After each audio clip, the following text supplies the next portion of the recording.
आ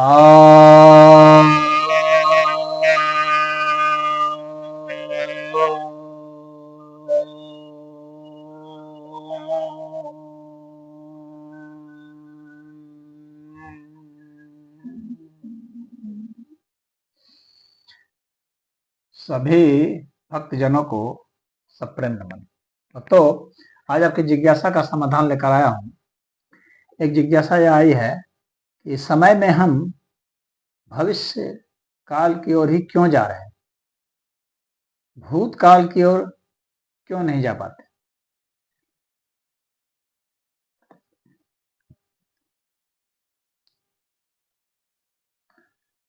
ऐसा है कि वैज्ञानिक क्या बताते हैं,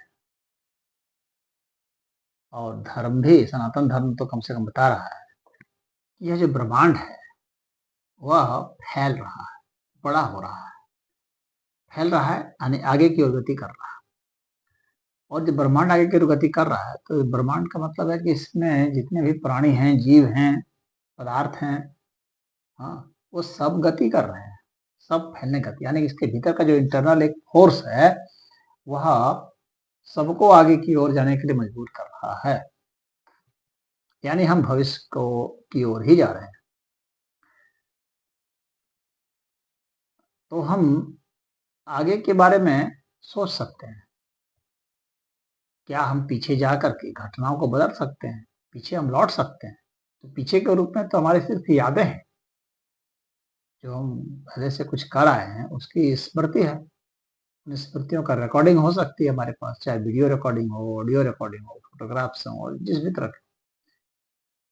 लेकिन अतीत का ही बदला हुआ रूप जो है वर्तमान है, यही वर्तमान जो है वो भविष्य बन रहा है।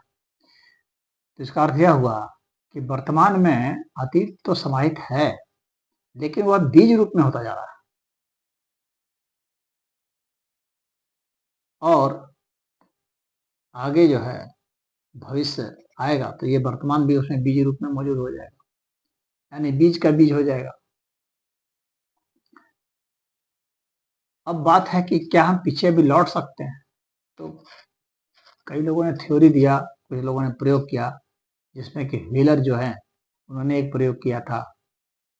तो बाद में उन्होंने जो प्रयोग किया तो उनके प्रयोग के हिसाब से जो है टाइमिंग का अंतर आ रहा था, यानी भविष्य की जो घटनाएं हैं तो वह जो है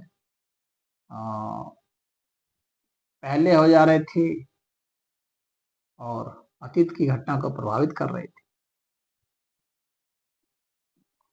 लेकिन बाद में पाया गया कि उनके डेटा एनालिसिस में कुछ फॉल्ट था, तो उनकी थ्योरी बहुत मान्य नहीं हुई, और उस आधार पर उन्होंने बहुत, क्योंकि वहां पर जो है कई लॉ जो हैं वो टूट रहे थे,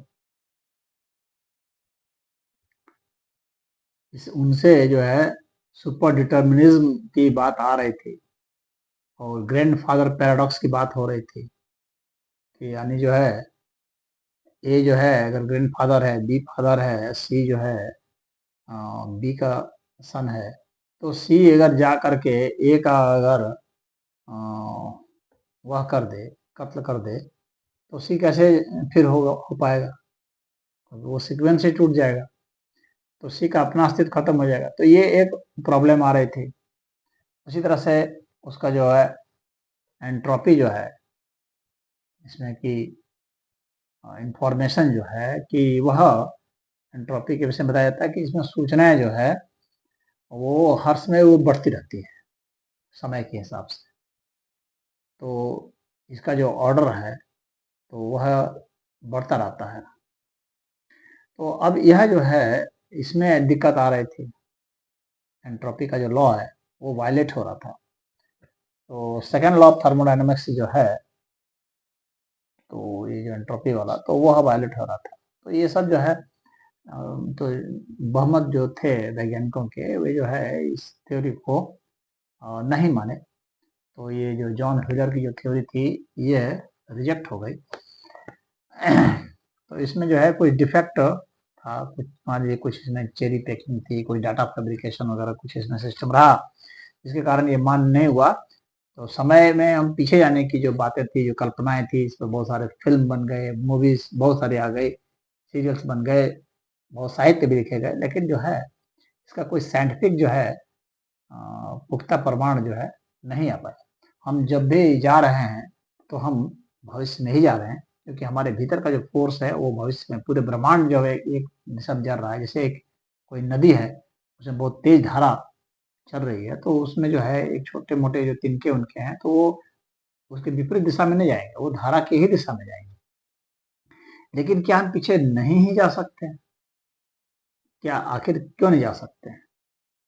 तो कोई ना कोई फोर्स तो होनी चाहिए, जो कि ये जो एक्सपेंशन का जो फोर्स है, इस एक्सपेंशन के फोर्स के विपरीत अगेंस्ट कोई जा सकता है। उतना ज्यादा फोर्स अगर हो जाए तो निश्चित ही जा सकता है। जैसे कि कोई ग्रेविटी के फोर्स है, ग्रेविटी की पुल है, उससे हम ज्यादा फोर्स करते हैं तो मिसाइल को आगे भेज देते हैं। तो इसी तरह से यह जो ब्रह्मांड का जो फोर्स है, जो हमें आगे की ओर ढकेल रहा है, अगर उससे ज्यादा फोर्स अगर हम लगा सकें, ऐसा चीज कुछ कर सके कि उससे ज्यादा फोर्स हम पैदा कर सके, तो हम पीछे लौट सकते हैं। लेकिन इतना आसान तो नहीं है। इस ब्रह्मांड की फोर्स तो बहुत ज्यादा होगी, और उसके सामने जो है हम फोर्स जनरेट नहीं कर सकते। नेक्स्ट टू इम्पॉसिबल है कि हम पीछे उस तरह से चले जाएं, उसकी दिशा ही बदल दें घुटनों की। तो यह फिर कैसे होगा? फिर हम क्या लौटेंगे नहीं? तो लौटेंगे, निश्चित ही लौटेंगे। तो कैसे लौटेंगे? जब ये एक्सपेंशन होते थे, क्योंकि ये एक्सपेंशन कहाँ तक होगा?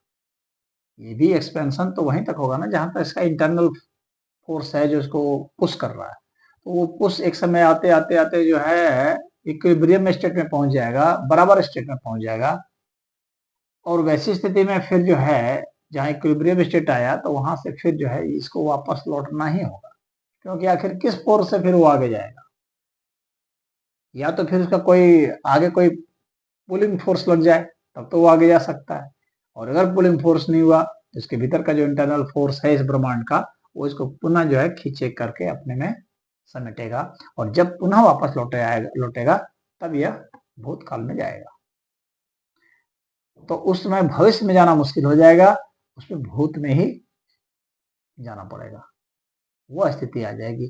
तो ऐसा जो है हम समझते हैं। तो समय में हम भविष्य की ओर ही जाएंगे, क्योंकि इस ब्रह्मांड का जो फोर्स है वो उसको फैला रहा है। भूत में हम नहीं जा सकते। भूत में जब यह फोर्स बराबर हो जाता है, इक्विलिब्रियम स्टेट में पहुंचेगा, पुनः जब लौटेगा, जब सिकुड़न होगी, संकुचन होगा, तब फिर जाकर के ये भूतकाल की ओर लौटेगा। तब हम भविष्य में नहीं जा पाएंगे। तो इस तरह से यह जो है ब्रह्मांड का फैलना सिकुड़ना ऐसा चलता रहता है अनवरत।